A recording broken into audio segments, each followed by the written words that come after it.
Hi folks, Robert O'Brien from O'Brien Guitars. A number of years ago, I did a couple of videos on how to increase the action on a Ramirez classical guitar. And since then, I've just been covered up with inquiries and repairs on how to fix the action on Ramirez classical guitars. So recently I had a guitar come in, it's on the bench behind me there. Not a Ramirez, it's actually made by a Japanese maker that lived in Brazil for a number of years. The owner now lives in Florida and has shipped the guitar to me in Colorado to fix the problem. So here's the problem. On a classical guitar, you have a traditional Spanish heel or Spanish neck, and you can't just take the neck off and do a neck reset. So you have to figure out a way to increase the neck angle and therefore expose more saddle so you can get the correct action at the 12th fret. And there's basically three ways to do that, and let me talk you through the three ways here. The first way is just plane the bridge. And some people do that. They plane the saddle slot down a little bit, therefore exposing a little bit more of the bone nut, or excuse me, the bone saddle, and therefore allowing you to be able to bring the action down. The problem with that is if you don't have enough break angle coming out of the tie block as the string comes over the saddle, then you're going to hurt the sound of the tone of the instrument. So that's one option. The second option is to remove all of the frets, plane the fretboard more at the nut end than at the sound hole end, and increase the angle that way. Not all guitars are candidates for that. You have to have a lot of thickness of the fretboard at the nut end to be able to do that, because you're going to decrease the actual thickness of the neck.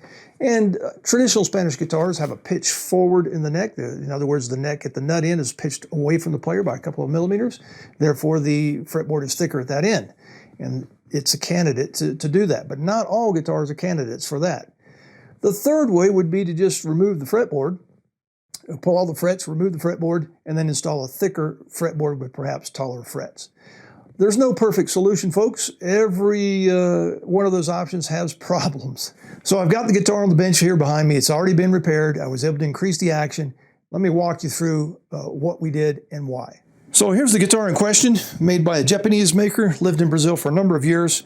Very, very high-end Brazilian rosewood, almost black, very, very nice.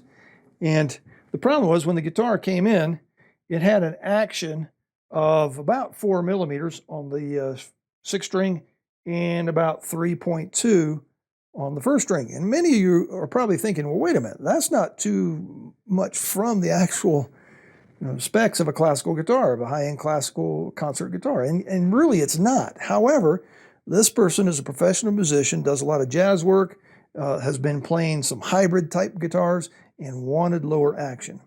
Well, I just didn't have the amount of bone exposed down here at the 12th fret, excuse me, at the bridge location to be able to do that. The amount of bone exposed on the 1st string was only 0.5 millimeters, and on the 6th string was about 1.5 millimeters. And the amount of adjustment I needed to make would just leave no break angle there on the 1st string and a little bit of bone exposed on the 6th string. And initially he said, change the fretboard out for me. I want a new fretboard. Well, I took a look at the fretboard and it's already about 8 millimeters thick. I mean, this thing is extremely thick.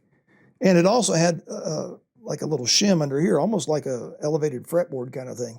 And there's no way I could find a fretboard that would be that thick to be able to do that. So one of the things you could do is just pull all the frets, plane the fretboard, increase the angle, and then just glue a new fretboard on top. And you would leave some of the existing fretboard on there. The advantage of that is you don't run the risk of damaging the rosette or any of the top when you're removing the old fretboard. You go ahead and just leave some of the old fretboard on there and go ahead and plane your new angle into it. Glue your new fretboard on, life's good. That's another option you could have done. However, I decided I didn't want to do that.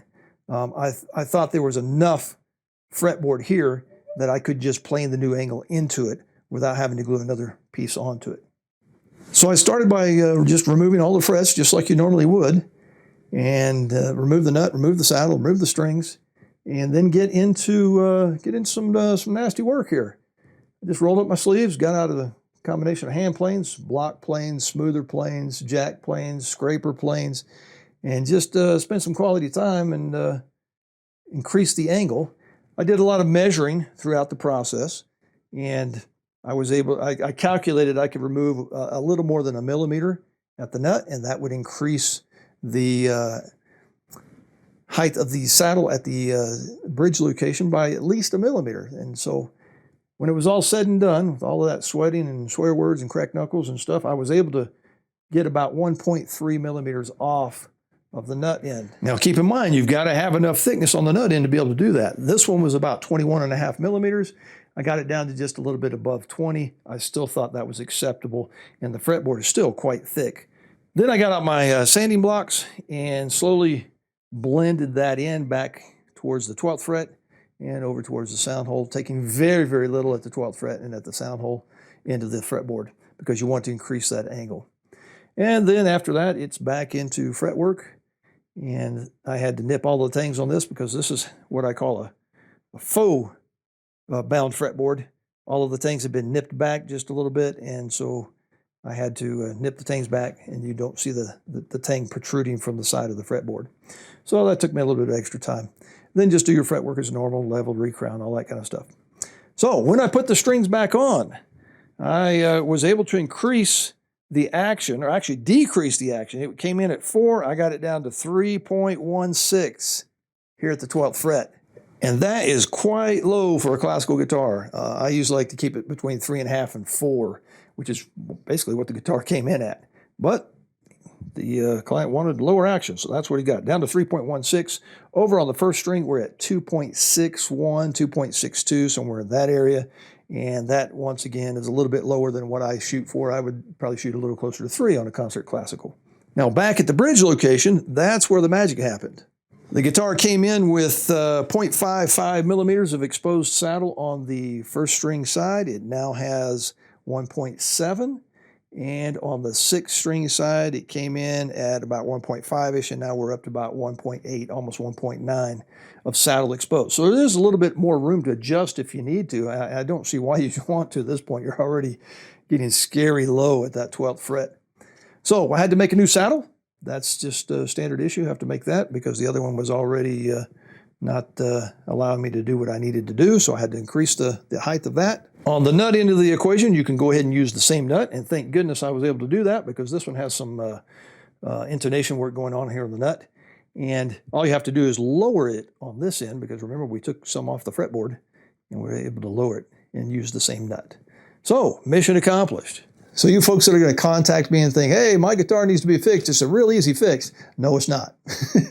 It took me about 3 days to do the work, and the pucker factor was pretty high when I did it. And once again, not every guitar is a candidate for this, and there's always a few side effects. So I hope you learned something from the video, and happy building.